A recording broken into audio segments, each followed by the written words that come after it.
வள்ளல் மீடியா நேயர்களுக்கு வணக்கம். ஒவ்வொரு கட்சியிலயும் பாத்தீங்கன்னா சலசலப்பு ஏற்படுவது எப்போது அப்படின்னா, கட்சியில இருக்கக்கூடிய முக்கிய நிர்வாகிகள் ரொம்ப பெயர் பெற்றவங்க வெளியேற போறாங்க அப்படின்னு தெரிஞ்சா அந்த கட்சிக்குள்ள இருக்க பூசல் என்னென்ன பிரச்சனைகள் போயிட்டு இருக்குன்னு எல்லாருமே தெரிஞ்சுக்க விரும்புவாங்க. மற்ற அரசியல் கட்சிகளும் அரசியலாக்குவாங்க, செய்தி ஊடகங்களும் அதை ஒரு செய்தியா போட்டு பரப்ப.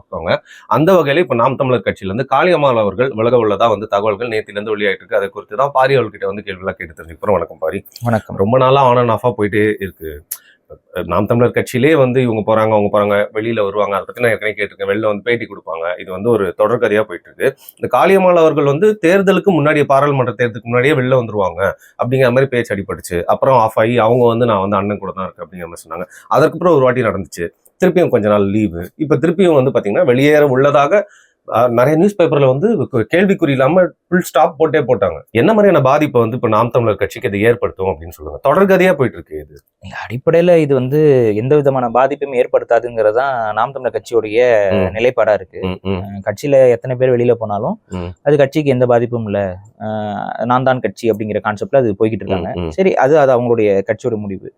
ஆனா இது என்ன மாதிரியான உளவியலை உருவாக்குது அப்படின்னு பாத்தீங்கன்னா, நாம் தமிழர் கட்சியில எந்த ஒரு தமிழ் தேசிய செயல்பாட்டாளராலையும் ரொம்ப நாளைக்கு நீடிக்க முடியாதுங்கிற ஒரு தோற்றத்தை பொது சிந்தனையில கொண்டு வரும். சைக்காலஜிக்கல் பொது சிந்தனையில அதை உருவாக்குறாங்க. அந்த பொது சிந்தனையில அதுக்கு நம்ம தீனி போடுற விதமாக அமைந்து விடக்கூடாது அப்படிங்கிறது தான் நம்ம சொல்றோம். இப்ப அடிப்படையில் என்ன அப்படின்னா, காளியம்மாள் அவர்களை பற்றி முதல்ல பேசிப்போம். காளியம்மாள் அவர்கள் நாம் தமிழர் கட்சியால அரசியல்ல அறிமுகப்படுத்தப்பட்டாரா அப்படின்னா கிடையாது. அப்படியா? கிடையாது. அவங்களோட முதல் கட்சி நினைச்சிருந்த பாரி. அவங்க தனியாகவே மீனவர் சார்ந்த பிரச்சனைகளுக்காக, அவர்கள் சமூகம் சார்ந்த விஷயங்களுக்காக அவர் தொடர்ச்சியாக பல போராட்டங்கள், பல மேடைகள், அவங்க சமூகத்தை ஒருங்கிணைக்கிற வேலைகள் இது எல்லாத்தையுமே அவங்க செஞ்சுக்கிட்டு அமைப்பு மாதிரி ஏதோ அதுக்கப்புறம் அவங்களுக்கு ஒரு ஒரு ஒரு அசாதாரணமான நினைவாற்றல் சக்தி அவங்களுக்கு இருக்கு. இதை நம்ம எப்படி சொல்றோம் அப்படின்னா, நீங்களும் எல்லாம் ஒரு கோடின்னு ஒரு நிகழ்ச்சி இருக்கும் பாத்தீங்களா, அதுல கூட அவங்க வெற்றி பெற்றவங்க. நிறைய பேருக்கு தெரியாது. அவங்க நீங்களும் எல்லாம் ஒரு கோடியில சில பல ஆண்டுகளுக்கு யாரு எடுக்கிறப்போ சொல்லுங்களேன். எனக்கு சரியா ஞாபகம் இல்ல. அநேகமாக அரவிந்த் சாமி அவர்களோட எடுக்கிற வீடியோவா அதான் ஞாபகம் இருக்கு. இப்ப என்னன்னா, உங்களுக்கே தெரியும், நீங்களும் எல்லாம் ஒரு கோடிங்கிறது எத்தனை வருஷங்களுக்கு முன்னாடி வந்தது அப்படிங்கிறது உங்களுக்கு தெரியும். அன்னைக்கே அவங்களுக்கு அந்த ஒரு புலமை இருந்தது. நினைவாற்றல் நல்லா இருக்கிறவங்க, சமூகத்திற்காக ஒரு சில செயல்பாடுகளை செய்தவர்கள். எனக்கு ஞாபகம் இருக்கிறது சரி என்று சொன்னால், அன்னைக்கு அந்த இதுலயே அவங்க மீனவர் சார்ந்த சில விஷயங்கள் பேசியிருப்பாங்க. அந்த நீங்களும் எல்லாம் ஒரு கோடியிலேயே அவங்க மீனவர் சார்ந்த சில விஷயங்கள் பத்தி பேசியிருக்காங்கன்னு நினைக்கிறேன். அப்ப அவங்களுக்கு அவங்க சமூகத்திற்காக செயல்பட்டு கொண்டிருந்த ஒரு செயல் வீரராகத்தான் அவர்கள் செயல்பட்டு வந்தார்கள். இப்ப அதுக்கப்புறம் என்ன ஆகுதுன்னு பாத்தீங்கன்னா, தமிழ் தேசிய அரசியல் எல்லா சமூகங்களையும் ஒருங்கிணைக்கணும், எல்லா குடி சார்ந்த மக்களையும் உள்ள கொண்டு வரணுங்கிற அந்த ஒரு இடத்துக்கு வரும் பொழுது காளியம்மாள் அவர்களை பற்றி நாம் தமிழர் கட்சிக்காரங்களுக்கு தெரிய வருது. இப்ப அவங்களுக்குள்ள ஒரு இணக்கம் ஏற்படுகிறது, பேச்சுவார்த்தை ஏற்படுகிறது. அதுல காளியம்மாள் அவர்கள் நாம் தமிழர் கட்சியோடு சேர்ந்து பயணிக்கலாம்ங்கிற முடிவு எடுக்கிறாங்க. அந்த முடிவின் அடிப்படையில சீமான் அவர்களும் அதை வரவேற்கிறார். இது எல்லாமே ஒரு நல்லபடியா போகுது. காளியம்மாள் அவர்கள் தமிழ் தேசிய தளத்திற்குள்ள, அது நாம் தமிழர் கட்சிக்குள்ள வந்ததுக்கு அப்புறம் அவர்களுக்கான அந்த எக்ஸ்போசர் அப்படிங்கிறது அதிகரிச்சிருக்கு. அதுல ஃபெமிலியாரிட்டி நிறைய பக்கம் அவங்கள விவாதங்களுக்கு அனுப்பியிருக்கிறாங்க. அப்புறம் பல மேடைகள்ல அவங்க பேசும்பொழுது அது பாருங்க, நீங்க மேடைக்கு அனுப்புறதுனாலயே அது நாங்க தான் வளர்த்துட்டோம் அப்படின்லாம் சொல்றது ரொம்ப ஒரு தப்பான ஒரு விஷயம். அவங்களுக்கு ஒரு ஆற்றல் இருக்கு. அந்த ஆற்றலின் அடிப்படையில தான் அவங்களுடைய இமேஜ் என்பது கட்டமைக்கப்படுது. அவங்களும் தேர்ந்தெடுக்கப்பட்டிருக்காங்க. ஆமா, மக்கள் இப்ப கல்யாண சுந்தரம் இருக்காருன்னா அவருக்குன்னு ஒரு நடை இருக்கும். இப்ப அவங்கள கல்யாண சுந்தரத்தை விரும்புறாங்க மக்கள் அப்படின்னா அதுக்கான காரணம் அவருடைய தனித்துவத்தின் அடிப்படையில. இப்ப அவர் கட்சி விட்டு விலகினதுக்கு அப்புறம் அவரை நண்பராக பார்க்கக்கூடிய ஒரு சகா கூட்டம் இருக்கத்தானே செய்யும்.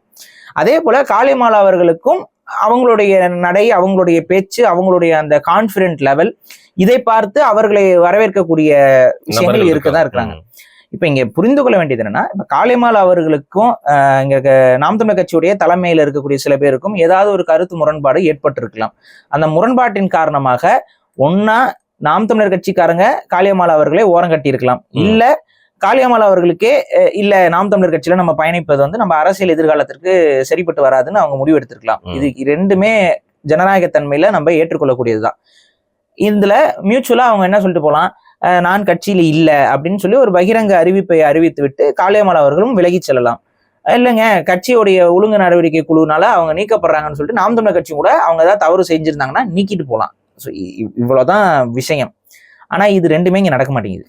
இழுத்தடிச்சிட்டே முன்னும் பின்னுமா போயிட்டு இருக்கு. இது என்னன்னா, காளியம்மாள் அவர்களுக்கு எந்தவித முக்கியத்துவமும் கொடுக்கப்படுவதில்லை. இப்ப அது நமக்கே நல்லா தெரியுது. வெளியில இருந்து பார்க்க பெயர் போடுறது, கூட்டங்களுக்கெல்லாம் அழைக்கிறது இல்ல, அவங்களும் போறது இல்ல. முக்கியமான நிகழ்வுகளுக்கெல்லாம் அவங்களுடைய விஷயம் வந்து ஆப்சென்டா தான் இருக்கு. இப்ப சமீபத்துல மீனவர் பிரச்சனைக்கு எதிர் வந்தப்ப கூட திரும்ப நாம் தமிழர் கட்சிக்காரங்க காளியம்மாள் இல்லாம தான் அங்க வந்து செயல்படுறாங்க. அவங்க தனியா போறாங்க. அப்ப நமக்கு ரொம்ப ஆப்வியஸா தெரியுது, கட்சியில இருந்து நீக்கப்படுறாங்கன்னா நீக்கிட்டு போயிருங்களேன். இல்ல அவங்களே மேபி சொல்லிட்டு போகணும்னு பாக்குறாங்க.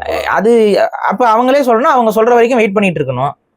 அப்ப வந்து இப்ப அவங்க அது வரைக்கும் அறிவிக்கலைன்னா தெரியலங்க, அவங்க என்ன முடிவு எடுக்கிறாங்களோ அவங்க முடிவு அப்படின்ட்டு அதோட போயிடணும். அததான் சீமான் அவர்கள் சொல்றாப்புல ஒரு பிரஸ் மீட். இப்ப சமீபத்துல ஏதோ ஒரு விழாக்கு போறப்ப ஒரு பிரஸ் மீட், அந்த பிரஸ் மீட்ல அவர் என்ன சொல்றாரு, காளியம்மாள் அவர்களுக்கு அவங்களுக்கு எந்த கட்சிக்கு போகணும்னு நினைக்கிறாங்களோ அவங்க போய்கிட்டோம், அது வந்து அவங்களா விரும்பி வந்தாங்க, அவங்களா விரும்பி போறாங்க, அது வரைக்கும் கரெக்ட் அந்த ஸ்பீச். அதுல நடுவுல வந்துட்டு இது கலை உதிர்காலம் அப்படிலாம் பேசுறது வந்து ரொம்ப ஒரு மாதிரி ட்ரிகர் பண்ற மாதிரி தான் ஃபீல் ஆச்சு எனக்கு. அவங்க கட்சியில ஏதோ ஒரு கசப்புணர்வு காரணமா ஒதுங்குறாங்க, அது அவங்களுடைய முடிவு. அவங்கள வந்து இப்ப வந்து இந்த கட்சி விட்டு வெளியில போறவங்க எல்லாருமே என்ன கெட்டவங்க, இந்த கட்சியில பயணப்படாதவங்க எல்லாருமே வந்து ரொம்ப தப்பானவங்க. இது என்ன மாதிரியான உளவியல்? இந்த உளவியல் கூடாதுங்கிற நான். இதனால என்ன பாதிப்பு வரும்னு நினைக்கிறீங்க? இந்த உளவியல் இருந்துச்சு அப்படின்னா இது வந்து நாம் தமிழர் கட்சியை தனிமைப்படுத்திடும். தனியான கட்சியா தானே இருக்கு. தனிமைப்படுத்துதல்ங்கிறது வேற, தனியாக நிக்கிறது தனித்துவம்ன்றது வேற, தனிமைப்படுத்துதல்ங்கன்னா இப்ப தமிழ் தேசிய அரசியல்ல நாம் தமிழர் கட்சியை எல்லாரும் ஏற்கணும் அப்படிங்கிற ஒரு கான்செப்ட்ல தான் நம்மளும் விரும்புறோம். நாம் தமிழர் கட்சி தமிழ் தேசிய அரசியலுக்கான ஒரு அங்கீகரிக்கப்பட்ட கட்சியாக இன்னைக்கு மாறி இருக்கு, புரியுதுங்களா? அப்படி அங்கீகரிக்கப்பட்ட கட்சியாக இருக்கக்கூடியது ஒரு அரவணைக்கக்கூடிய தன்மையில இருந்துச்சுன்னா அந்த கட்சியோட வளர்ச்சி என்பது இன்னும் அதிகமாக இருக்கும். அந்த கட்சியின் மீது நம்பகத்தன்மை தமிழர்களுக்கு அதிகரிக்கும். ஆனா அந்த கட்சியில இத்தனை வருஷமா அது என்ன பொருள்படுதுன்னு நான் சொல்றேன் பாருங்க. நாம் தமிழர் கட்சிக்குள்ள இருந்துகிட்டு காளியம்மாள் அவர்கள் செயல்படுற வரைக்கும் காளியம்மாள் வந்து இந்த கட்சியுடைய குலதெய்வம். நாம் தமிழர் கட்சியை விட்டு காளியம்மாள் வெளியில போயிட்டாங்கன்னா அது அவங்கள மரியாதையானாச்சும் நம்ம வெளியே அனுப்பி வைக்கணும்ல, இதுதானே ஒரு மாண்பு. ஆனா வெளியில போகும்போது கலை அந்த இது என்னது, இது இல்ல வேற கட்சியில மேபி சேர போறாங்கன்ற மாதிரி ஏதாவது தகவல் வந்திருக்கலாம். இருக்கலாம். அவங்க வேற கட்சிக்கு போகலாம், வேற கட்சியில செயல்படலாம். அதுக்கு நான் கடைசியா வரேன். நான் அவங்களோட முடிவை பத்தி நான் சில விஷயங்கள். சரி, ஓகே. ஆனா நம்ம சைட்ல இருந்து அது அப்படி ஒரு இதை சொல்லும் பொழுது அது என்ன மாதிரி தோற்றத்தை உருவாக்குது அப்படின்னா, நீங்க இங்க இருக்க வரைக்கும் ஓகே, நீங்க வெளியில போயிட்டீங்க அப்படின்னா தப்பு. இது வந்து ஒரு விதமா புஷ் பண்ற மாதிரி ஆகுது. இது அவங்களா விருப்பப்பட்டு போறவங்களையும் நீங்க இப்படி பண்ணும் பொழுது என்னன்னா, இதுதான் அவங்க வந்து திரும்ப நாம் தமிழர் கட்சிக்கு எதிராக செயல்படுவதற்கான ஒரு உந்து சக்தியை உருவாக்குது. ஓகே. இப்ப நீங்களா வெளியில போறீங்க, நீங்க வெளியில போகும்போது நான் ஒரு மண்டையில ஒரு புடனில அடிச்சேன்னா நீங்க என்ன பண்ணுவீங்க? எடுத்து உங்களை பத்தி எல்லாத்தையும் வந்து இல்லாததெல்லாம் சொல்லுவாங்க, இதானே இருக்கிறத சொல்லுவாங்க, இல்ல இல்லாத. இதைத்தான் நாம் தமிழர் செய்யறாங்களோன்னு ஒரு நமக்கு ஒரு கன்சர்ன் இருக்கு. அவங்களா வெளியில போறாங்க, நீங்க இக்னோர் பண்ணிட்டு போலாம்ல. ஏன் கட்சியில இத்தனை பேர் இருக்கிறாங்க, அவங்களுக்கு ஏதோ அவங்களுக்கு தனிப்பட்ட காரணங்கள் ரீதியா அவங்க வெளியில போறாங்க, நாங்க ஒன்னும் முடிவெடுக்கல, அது அவங்களா முடிவெடுத்துட்டு போறாங்க, நாங்க வரவேற்கிறோம், முடிஞ்சு போச்சு. அப்படி போயிட்டாங்க அப்படின்னா அது ஒரு டீசெண்டா போயிடும். சரி, நமக்கு கசப்புணர்வு, அண்ணனும் நமக்கு எதிராக ஒன்றும் இது பண்ணல, நம்ம வாட்டு நம்ம வேலையை பார்ப்போம்னு சொல்லிட்டு அவங்க வேற கட்சிக்கு போகலாம், அவங்க வேற கட்சியில போய் அவங்க செயல்படலாம், என்னமோ பண்ணலாம். ஆனா அவங்களுக்கு அந்த ஒரு வெறுப்புணர்வு வராது. ஆனா அவங்களா போறாங்க, சரி வேண்டாம் நம்ம ஒதுங்கி போயிடுவோம் அப்படின்னு போகும் பொழுது போடா போடா அப்படின்னு சொல்லி இந்த வேலையை தான் பண்ற மாதிரி தோணுது. அது கலைங்கிற வார்த்தை எதுக்கு இங்க வருது? சரி, ஏன் அப்படி பண்றாருன்னு நினைக்கிறீங்க? சொல்லுங்க. அது தெரியல, அது அவங்களுடைய குறைபாடாக தான் நான் பாக்குறேன். ஒரு சிலருக்கு ஒரு நிறைன்னு ஒன்று இருக்கும், சில பேருக்கு அந்த நிறைய குறையாக மாறலாம். இந்த விஷயத்தை பொறுத்த வரைக்கும் நம்ம சிலருக்கு பேச்சு வந்து நிறையாக இருக்கிறது, அந்த பேச்சே சில இடத்துல குறையாக போயிருமோ அப்படிங்கறத நமக்கு ஒரு இது இல்ல, ஒரு கோவம் இருக்கும்ல கண்டிப்பா. ஒரு கட்சியை வந்து நம்ம கட்டமைச்சு வழி நடத்திட்டு போயிட்டு இருக்க போது வந்து யாராவது வர்றாங்க, அவங்க வந்து போறாங்கன்னா ஒரு சின்ன ஏமாற்றம், துரோகம் மாதிரி ஃபீல் ஆகும் இல்லையா? இங்க பாருங்க, நான் என்ன சொல்றேன், ஒருத்தர் 2 பேர் இப்போ போயிட்டாங்களா அப்படின்னா நீங்க வந்து போறவங்க மேலேயே நம்ம குறை சொல்லிட்டு இருக்கலாம். ஒரு ஆள் மட்டும் தான் போயிருக்கிறாங்களா? கட்சியில முகம் தெரிந்து யாரெல்லாம் வளர்ந்து வருகிறார்களோ அவங்க அத்தனை பேரும் ஏதோ ஒரு காரணத்துக்காக கட்சி விட்டு வெளியே போயிட்டே இருக்காங்கன்னா அப்ப தமிழர்கள் அவ்வளவு வீக்கானவங்களா? தமிழர்கள் எல்லாருமே கலைகளா? தமிழர்கள்ல யாரெல்லாம் ஒரு ஆற்றல் மிக்கவரா இருக்காங்களோ அவங்க எல்லாருமே கெட்டவங்களா? அவங்க எல்லாமே சுயநலவாதிகளா? அவங்க எல்லாருமே தமிழ் தேசியத்துக்கு எதிரானவங்களா? இந்த கேள்விதான் வருது. இப்ப கட்சியில ஏதோ ஒரு விதத்துல அங்க ஒரு உறுத்தல் இந்த கட்சியில அறியப்படுற நபர்களுக்கே ஏற்படுதுங்கிறது தானே இதோட உண்மை. இது எத்தனை பேருக்கு நீங்க வந்து இல்ல இல்ல இல்லன்னு சொல்ல போறீங்க? ஒரு நபர் மட்டும்தாங்க போனார், மித்தவங்களாம் நாங்க கூட இருக்கோம் அப்படின்னு இருந்தா பரவாயில்ல. இப்ப நான் சொல்றேன், இன்னைக்கு நாங்கெல்லாம் கூட இருக்கோம்னு சொல்ற அத்தனை பேரும் திரும்ப வெளியில போவாங்க ஒரு நாள். ஏன்னா நடந்துகிட்டே இருக்குல்ல, கண்ணு முன்னாடி நாங்க தான் பாத்துட்டு இருக்கேன்ல. 2016 வேட்பாளர்கள் நின்னாங்க. வேட்பாளர்கள் எத்தனை 2016 வேட்பாளர்கள் நாம் தமிழர் கட்சிக்குள்ள இப்ப இருக்கிறாங்க? 2021 வேட்பாளர் இருந்தாங்க. எத்தனை 2021 வேட்பாளர்கள் நாம் தமிழர் கட்சியில இப்ப இருக்கிறாங்க? நீங்களே கொஞ்சம் கணக்கிட்டு பாருங்க. நான்லாம் சொல்ல விரும்பல, நீங்களே கணக்கிட்டு பாருங்க யார் யாரெல்லாம் வேட்பாளர்கள் 2016 இருந்தாங்க. வேட்பாளர்களாலேயே கட்சிக்குள்ள தொடர முடியலையா? அவங்க தான் அந்த கட்சியில நம்பகத்தன்மையானவர்கள்ங்கிற மதிப்பு பெற்று அவங்க கேண்டிடேட்டா நின்றவங்க, அவங்க தான் வாக்குகளை பெற்றவங்க, அவங்களே கட்சியில தொடர முடியலையா? அப்ப ஏதோ ஒரு இடத்துல நம்மளுடைய நடைமுறைகள்ல ஒரு மாற்றம் தேவைப்படுகிறது அப்படின்னா அந்த மாற்றத்தை நம்ம செய்து கொள்ள வேண்டிய கட்டாயம் நமக்கு இருக்கு அப்படின்னா அதை நம்ம சரி செஞ்சுக்கணும். இல்லைன்னா திரும்ப திரும்ப அதே மிஸ்டேக்ஸ் வந்துகிட்டே இருக்கக்கூடாது. இப்போ ஒரு டிவைஸ் இருக்குங்க, ஒரு டிவைஸ்ல ஒரு ஃபால்ட் இருக்குன்னா அந்த ஃபால்ட் வந்து அந்த டிவைஸ் வெளிப்படுத்தும். அப்ப ஓகே, இதுல ஏதோ இந்த ஃபால்ட் இருக்கு அப்படிங்கிறது தெரிஞ்சு அதை நம்ம சரி செஞ்சோம்னா தான் அந்த மிஷின் வந்து ப்ராப்பரா ஃபங்க்ஷன் ஆகும். கரெக்டா? அதே போல இந்த ஃபால்ட் வந்துகிட்டே இருக்குல்ல, இன்னும் கட்சியில முக்கியமான நபர்கள், நீங்க கட்சியில ஒரு அடையாளம் தெரியாதவங்க வெளியில போறாங்க பண்றாங்கிறது அது வேற, அது கட்சியை பெரிதளவு பாதிக்காது. கட்சியில பெரிய அளவு அடையாளம் தெரிந்த நபர்கள் கட்சியை விட்டு இப்படி நீங்குறாங்க அப்படிங்கும் பொழுது அது பெரிய விவாத பொருளாகும். இல்ல பாரு, இப்ப நீங்களே வந்து ஒரு சேனல் நடத்துறவங்க கிட்டே யாராவது வந்து ஒரு கமெண்ட் சொன்னா என்னடா அது எனக்கு தான் எல்லா பிரச்சனையும் தெரியும்னு தோணுது. வண்டி ஓட்டுறவனுக்கு தான் தெரியும் எப்படி மேடு பள்ளம் இருக்கு, அவன் தான் டிரைவர். அதே மாதிரி ஒரு குடும்பத்தின் தலைவன் தான் வந்து நடத்த முடியும். இப்படி எல்லாருமே வந்து ஏதாவது ஒண்ணு சொன்னா அந்த ஒரு தலைவருக்கு தானே தெரியும். அவர் தானே ஒரு இயக்கத்தை கட்டமைச்சு ஒரு 10 வருஷத்துக்கு மேல பல கடினமான சூழ்நிலைகள் தாண்டி. சிம்பிளா சொல்றேங்க, இப்ப ஜெகதீச பாண்டியன் போன்றவங்க எல்லாம் இப்ப பேசிட்டு இருக்காங்க. நீங்க பாத்தீங்க ஜெகதீச பாண்டியன் அவரோட பேச்சுல இருந்து உங்களுக்கு என்ன தெரியுது? அவர் ஒரு திராவிட கம்யூனிச சித்தாந்தத்தை ஏற்கக்கூடியவர் அப்படிங்கிறது உங்களால தெளிவா தெரியுது. ஈவேராவெல்லாம் வந்து அவர் ஏற்கக்கூடியவரா இருக்காரு. இவர் கட்சியில இருந்தாரு முன்னாடி. இவர்கள்லாம் கட்சியில இருக்கும் பொழுது இதெல்லாத்தையும் எதிர்க்கக்கூடிய நான் நீக்கப்பட்டேன். கரெக்டா? சரி, ஓகே. அப்ப திராவிடத்தையும் இல்ல இந்த பெரியாரிய விஷயங்களை வந்து பெரிய அளவு விமர்சிப்பவர்கள், இந்த குடி சார்ந்த விஷயங்களை எல்லாம் பேசக்கூடியவர்கள் நாம் தமிழருக்கு ஆகாதவர் அப்படின்னு சொல்லி ஒதுக்கப்பட்டாங்கன்னு வச்சுக்குவோம். நான் அதனால அந்த கட்சிக்குள்ள ஃபிட் ஆகலைன்னு சொல்லி நான் ஒதுக்கப்பட்டேன்னு வச்சுக்குவோம். சரி, ஓகே. இவரும் ஒதுக்கப்படுறாரே, ஜெகதீச பாண்டியன். சரி, ஓகே. இப்ப நான்லாம் வந்து கொஞ்சம் பேச்சு கேட்டு நடக்க மாட்டேன் அப்படிங்கிற மாதிரி அவங்க விமர்சனம் வைப்பாங்க. நான் அப்படி கிடையாது, பேச்சை கேட்டு நடக்க மாட்டேன்னு இல்லை. அந்த பேச்சு சரியாக இருக்கும்போது அந்த பேச்சை கேட்டு நான் நடப்பேன். புரியுதுங்களா? இப்போ ஒரு விஷயம் சரியாக இருக்கும் பட்சத்தில் அதை கேட்டு நடப்பேன். அந்த விஷயம் தவறு அப்படின்னு நமக்கு தெரிஞ்சதுக்கு அப்புறமும் யார் சொன்னாலும் அதை நான் செய்ய மாட்டேன். ஒரு விஷயம் தவறு அப்படின்னு நமக்கு தெரியுது, அதை வந்து எப்படி நமக்கு தெரியும்? உனக்கு எல்லாமே தெரியுமா? அப்படி கிடையாது. எப்படி அதை நான் எனக்கு நான் தெரிய வச்சுக்கேன் அப்படின்னா, நான் பல ஆங்கிள் யோசிச்சுட்டே இருப்பேன். இது சரியா தப்பா என்ன நான் பொருத்தி பார்ப்பேன், அடுத்தவங்களுக்கு நான் பொருத்தி பார்ப்பேன், மற்றவங்களுக்கு நான் பொருத்தி பார்ப்பேன். எல்லாத்தையும் பொருத்தி பார்த்துட்டு என் மனசு சொல்லும் இல்ல இது தப்பு தான். அப்போ ஒரு விஷயம் தப்பு அப்படின்னு சொன்னதுக்கு அப்புறம் அந்த தப்புக்கு நான் உடனே நான் இருக்க மாட்டேன். இதுதான் என்னுடைய சுபாவமா நான் வச்சுக்கிறேன். இதுதான் ஒரு அறமாக நான் எடுத்துக்கிறேன். இன்னொன்னு, சிலர்லாம் நமக்கு இந்த வீடியோலாம் போடுறாங்கல்ல, பாரிசாலன் அவர்களை தமிழ் தேசியத்திலிருந்து நாங்கள் ஏன் ஓரம் கட்டி வச்சுக்கணும், உன்னால ஒண்ணு மண்ணையும் பிடுங்க முடியாதுங்கிறேன். நான் ஏன் பிடுங்க முடியாது அப்படின்னா, தமிழ் தேசியத்தால எனக்கு ஏதாவது பயன்னு சொல்லி நான் பயணப்பட்டா தானே நீ என்ன ஓரம் கட்ட முடியும். தமிழ் தேசியம் இப்ப எனக்கு வந்து ஒரு சீட் வேணும், எனக்கு வந்து இப்ப இந்த கட்சியில ஒரு அதிகார பதவி வேணும், இந்த கட்சியில வந்து எனக்கு ஒரு ரெஸ்பெக்ட் வேணும், இவங்க கிட்ட இருந்தெல்லாம் எனக்கு மரியாதை வேணும், இப்படிலாம் பார்த்துட்டு ஒருத்தன் செயல்பட்டா தான் அவனை நீங்க ஓரம் கட்ட முடியும். இல்லைங்க, அது ஆதாயங்க. பட் தமிழ் தேசியம் ஒரு சித்தாந்தம் யாராவது ஓன் பண்ண முடியுமா? யாராவது ஓனரா இருக்கு? அதெல்லாம் யாருமே பண்ண முடியாது. கேக்குறேன். இப்போ இன்னொரு விஷயம், இப்ப யாரோ ஒருத்தங்க ட்விட்டர்ல பாக்குறேன் பாரிசாலனிசம்னு ஒரு ட்வீட் போட்டு நானும் பாத்தேன். இது எவ்வளவு பெரிய ஒரு அபத்தம். இது எனக்கு என்ன உண்மையாவே நம்ம ஃபாலோவரான எனக்கு சந்தேகமா தான் இருக்கு. ஏன்னா சீமானிசம்ங்கிறது தப்புன்னு நம்ம பேசிட்டு இருக்கிறவங்க, நம்மள ஃபாலோ பண்றவங்க எப்படி பாரிசாலனிசம் அப்படின்னு ஒண்ணு இல்ல, பாரிசாலனிசம்னு ஒண்ணு கிடையாது, சீமானிசம்னு ஒண்ணு கிடையாது. நாங்க பேசுறதுலாம் தமிழ் தேசியம். நான் தான் அந்த பேஜை ஸ்டார்ட் பண்ணணும், நீங்க மேல சந்தேகப்பட்டிருக்கீங்க. இல்ல, அது ரொம்ப தப்பான பேர். அந்த பேரை மாற்றுங்க, பாரிசாலனின் கருத்துக்கள்னு சொல்லுங்க, ஏதோ அந்த மாதிரி பேரை வைங்க. ஆனா பாரிசாலனிசம் அப்படிங்கறதெல்லாம் நாங்களே விரும்பல. கடவுளே பாரிசாலன் அப்படிங்கிறாங்க. தப்புங்க. நான் தான் சொல்றேன்ல, ஒரு அடிப்படை என்ன அப்படின்னா, இந்த சித்தாந்தத்திற்குள்ள நம்ம செயல்படுறோம். இந்த சித்தாந்தத்துக்குள்ள இருக்கிற வரைக்கும் தான் நம்ம செயல்பாடு சரியானது. இந்த சித்தாந்தத்தை விட்டு நான் ஒதுங்குறேன், இல்ல ஓரம் போறேன், இல்ல சோரம் போறேன் அப்படின்னா பாரிசாலன் சரியில்லைன்னு ஒதுக்கி விட்டு தான் போகணுங்கிறேன். நான் ஹீரோ வர்ஷிப் கூடாது, யாரா இருந்தாலும் ஐடியல் வர்ஷிப் கூடாது. அடிப்படை என்ன அப்படின்னா, அதே சமயத்துல மியூச்சுவல் ரெஸ்பெக்ட் எல்லாருக்கிட்டையும் இருக்கணும்.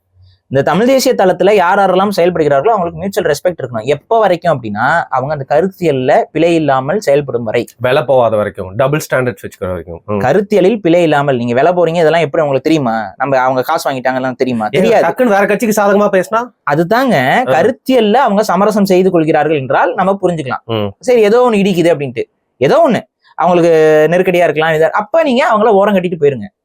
இது எப்ப நீங்க உங்களுக்கு தெரிய வரும் அப்படின்னா, கருத்தியல் உங்களுக்கு புரிஞ்சாதான் தெரிய வரும். இந்த கருத்தியல் உங்களுக்கு புரியல அப்படின்னா, பாரிசாலன் சொல்றது எல்லாமே சரின்னு நீங்க பேச கண்மூடித்தனமா, சீமான் அவர்கள் பேசுறது எல்லாமே சரின்னு நீங்க பேச ஆரம்பிச்சிருவீங்க.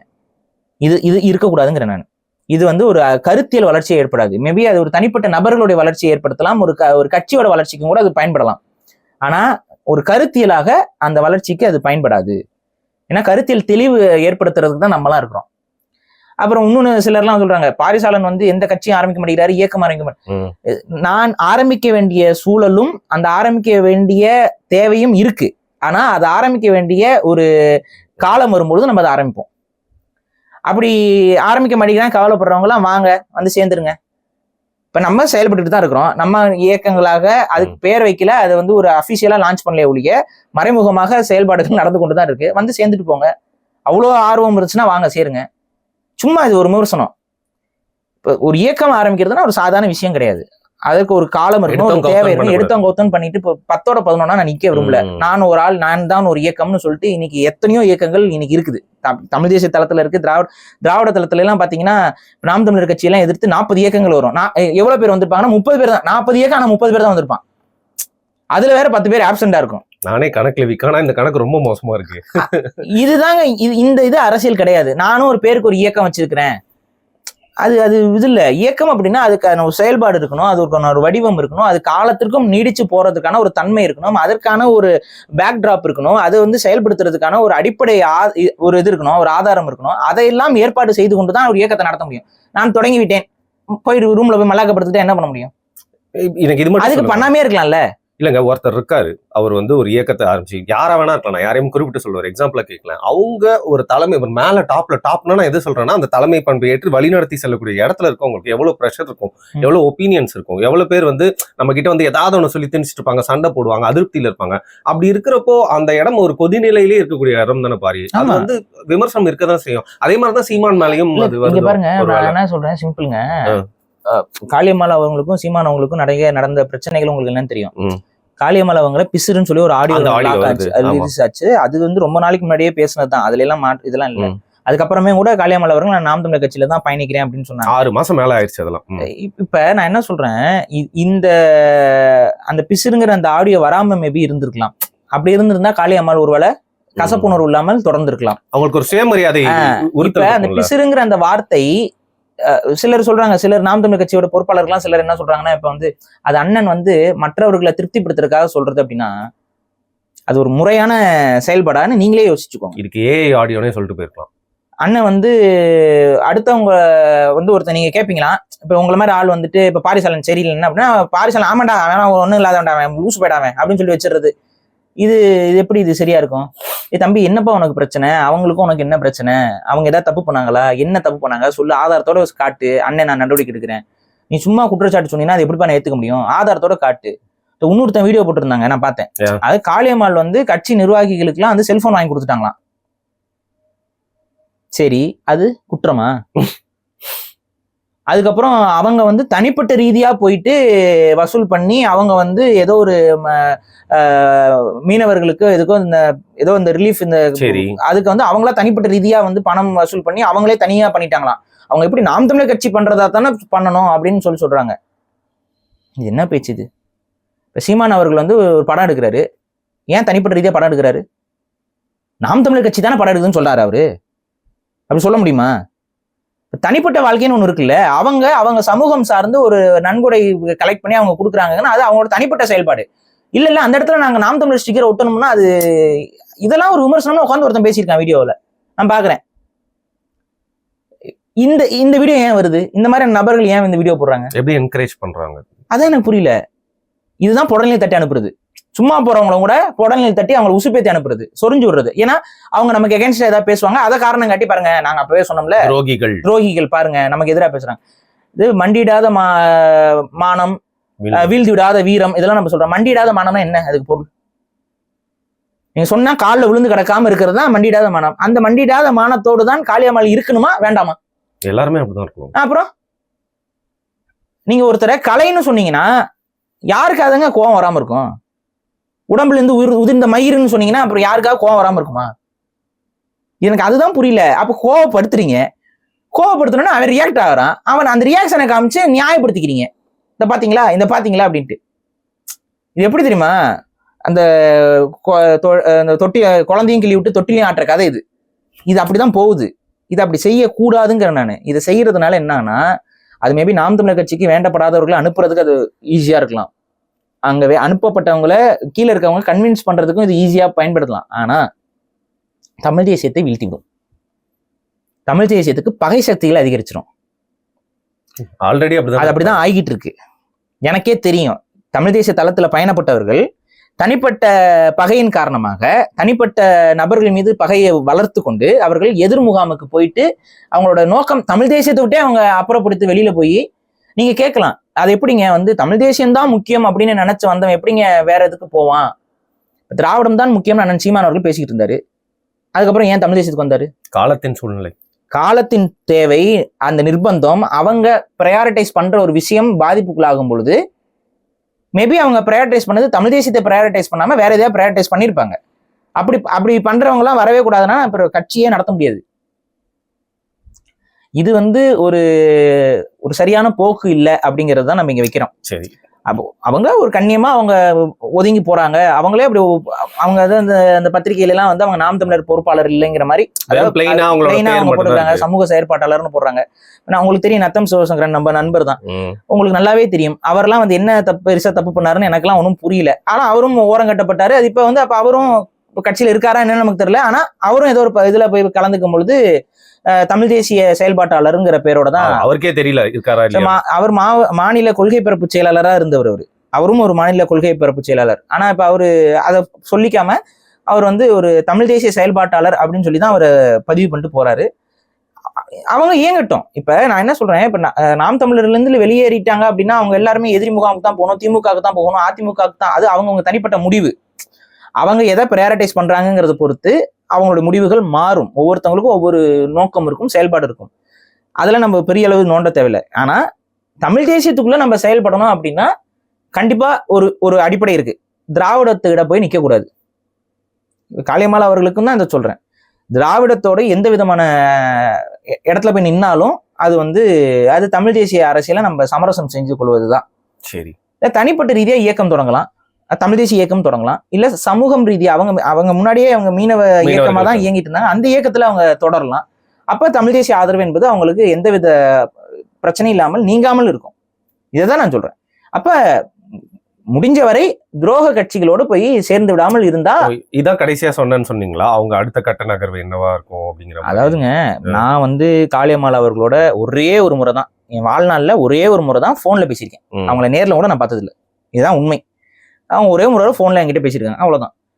மித்தபடி எனக்கு அவங்க வேண்டப்பட்டவர் என்றோ இல்ல அவங்க அப்படிலாம் கிடையாது. ஏன்னா என்ன பொறுத்த வரைக்கும் என்னன்னா, தமிழ் தேசியத்தில் ஒரு ஆளுமையாக வளர்ந்து வந்தவர்களை நம்மளே காயப்படுத்தி அனுப்பிடக்கூடாதுங்கிறதான் என்னுடைய கன்சர்ன். நம்ம காயப்படுத்தக்கூடாதுன்னு தான் நான் சொல்றேன். அவங்களா விலகி போனாலுமே காயப்படுத்தாதீங்கன்னு தான் நான் சொல்றேன். அவங்க போயிரட்டும். ஏதோ ஒரு நிர்பந்தத்தின் அடிப்படையில் அவங்க போறாங்க, திரும்ப கூட அவங்க தமிழ் தேசிய பக்கம் திரும்பலாம். புரியுதுங்களா? இன்னைக்கு நான் என்ன கேட்கிறேன், திருமாவளவன் அவர்கள் தமிழ் தேசியவாதியான்னு கேட்டா கிடையாது. ஒரு காலத்துல தமிழ் தேசியம் பேசினார் அவர். ஆனா கால சூழல் அவர் மாறிக்கிட்டாரு. அவர் அதுக்கப்புறம் தலித்திய அம்பேத்கரிய இதுக்குள்ள போய் அப்புறம் தலித்திய அரசியலுக்குள்ள போயிட்டு அப்புறம் தமிழ் இனத்தை பிரிக்கிற இடத்துக்குள்ள எல்லாம் போயிட்டாப்புல. அதுக்கப்புறம் ஒரு படி மேல போய் திமுக ஆதரவாக நிக்க போய் கடைசியில என்ன பண்ணாரு, சிங்கள இனப்படுகொலை செய்த ராஜபக்சேயோடய போய் கை குலுக்கிற அளவுக்கு போயிட்டாரு. இதுதான். அப்ப ஒரு துரோகியாகவே மாறிவிட்டார். அப்படி இருக்கக்கூடிய திருமாவளவன் அவர்களோட எங்க அண்ணன் திருமாவளவன் அப்படின்னு சொல்லி ஒரு மாண்போடு அழைக்க முடிந்த நபர்களால என் தங்கச்சி காளியம்மா அவங்க எங்க இருக்கணும்னு விருப்பப்படுறாங்களோ இருக்கட்டும்ங்கிறதோட நிப்பாட்டிக்கலாங்கிறேன் நான். இப்ப திருமாவளவன் அவர் துரோகி அப்படிலாம் நம்ம பேசுறோமா மேடைகள்ல? இல்ல. என்ன இருந்தாலும் அண்ணன் தானே சொல்றோம். அதே போல எங்க இருந்தாலும் தங்கச்சி அப்படின்ட்டு போயிருங்கிற நான். இதுதான் ஒரு மாண்போட அவங்களை நடத்தும் விதமாக இருக்கும். அப்படி நாம் நடந்து கொண்டால்தான் பல பேர் இன்னும் வெளியில போகாம இருப்பாங்க. வெளியில போனவங்களையுமே இது இவங்க மிஸ்டேக்கு அப்படிங்கிற பார்வை வரும். அவங்க அண்ணன் நல்லா தான் நடத்தினாப்ல, ஆனா அவங்களா வெளியில போயிட்டாங்க அப்படிங்கிற பார்வை வரும். ஆனா அதை விட்டு நம்ம இந்த மாதிரி வந்து ஒரு மாதிரி வன்மமாலாம் பேசிக்கிட்டு இன்னும் அடுத்து இன்னொரு கூலிப்படம் வந்து இறங்கும். ஒரு அடிதடி கூலிப்படம் மாதிரி ஒன்று இறங்கி கெட்ட வார்த்தையை போட்டு திட்ட ஆரம்பிக்கும். அவங்கெல்லாம் திராவிடர்களா தமிழ் தேசியவாதிகளா நமக்கு தெரியவே தெரியாது. எப்ப யாரு தமிழ் தேசியவாதி எங்க கட்சி விட்டு வெளியில போனாலும் பிடிச்ச அவனை போட்டு கொதறது. இவன் அங்க வாங்கிட்டான், இவன் இங்க வாங்கிட்டான், இங்க காசு வாங்கிட்டான், அங்க காசு வாங்கிட்டான், இவன் இதுக்காக வேலை பார்க்கறான், அவன் ஆர்எஸ்எஸ் கைக்கூலி. நம்ம கிட்ட எல்லாம் முன்னாடி பேசும்போதெல்லாம் நல்லபடியா பேசுவாங்க. அந்த பக்கம் போயிட்டு என்ன பண்ணுவோம், ஆர்எஸ்எஸ் கைக்கூலி தெரியுமா அப்படிம்பாங்க. இதுல என்ன ஒரு கொடுமைன்னா, இதெல்லாம் நம்ம காதுக்கு வராதுன்னு நினைச்சு பேசிட்டு இருக்காங்க. நீங்க பேசுறதுலாம் என் காதுக்கு வந்துரும்பா. ஏன்னா இன்னும் தமிழ் தேசியவாதிகள் உள்ள இருக்கிறாங்க. நீங்க நினைச்சுக்கீங்க தமிழ் தேசியவாதி எல்லாம் கரெக்டா கார்னர் பண்ணி வெளியே அனுப்பிட்டோம், உள்ள யாரும் இல்லைன்னு அப்படிலாம் இல்ல. இன்னும் தமிழ் தேசிய சிந்தனை கொண்டவங்க உள்ள இருக்கதான் செய்யறாங்க. அவங்க நமக்கு விஷயங்களை கடத்திடுவாங்க. நீ என்ன மாதிரி ஆட்கள் என்ன மாதிரியான விஷயங்களை பரப்பிட்டு இருக்காங்க. ஆனா அப்படிப்பட்ட நபர்கள் எல்லாம் சீமான் அவர்கள் ரொம்ப அருங்காமையில வச்சுக்கிட்டு இருக்கிறாப்ல. அது என்னைக்கா ஒரு நாள் பெரிய பிரச்சனையில கொண்டு போய் தான் விட போகுது. நான் இதைதான் சொல்றேன். இதை எல்லாருமே சொல்லியிருப்பாங்க. நம்ம வந்து இப்போ பாயிண்ட் அவுட் பண்ணிலாம் சொல்ல வேண்டிய அவசியம் இல்லை. அது கட்சிக்காரங்களுக்கும் தெரியும், வெளியில இருக்கவங்களுக்கும் தெரியும். அவங்க எப்படிப்பட்டவர்கள்ங்கிறது அவங்க பேசக்கூடிய கொள்கையின் அடிப்படையிலையும் கோட்பாட்டு அடிப்படையிலுமே நம்மளால உணர்ந்து கொள்ள முடியும். ஆனா ஏதோ ஒரு காரணத்தினால அவங்களாம் தேவைப்படுறாங்க. ஆனா ஏதோ ஒரு காரணத்தினால காளியம்மாள் போன்றவர்கள் தேவைப்படலை இவங்களுக்கு. அவங்க வெளியில போய்க்கிறாங்க. ஒரு ஒரு ஒரு ஒரு நட்பு முரணாகவே இருக்கட்டும். அதான் சொல்றேன், இங்க நட்பு முரண் பகை முரண் ஒன்று 2 இருக்கு வித்தியாசம். இந்த வித்தியாசம் வந்து நாம் தமிழர் கட்சிக்காரங்களும் தமிழ் தேசியவாதிகளும் தெரிந்து கொள்ள வேண்டிய வித்தியாசம். கொள்கையெல்லாம் நமக்கு ஒண்ணு, தனிப்பட்ட ரீதியா நமக்குள்ள பிரச்சனை அப்படின்னா அது வந்து நட்பு முரண். கொள்கையில லட்சியம்லாம் நமக்கு ஒண்ணுதான். ஆனா அந்த கொள்கையில சில முரண்கள் அப்படின்னாலும் அதுவும் நட்பு முரண் தான்.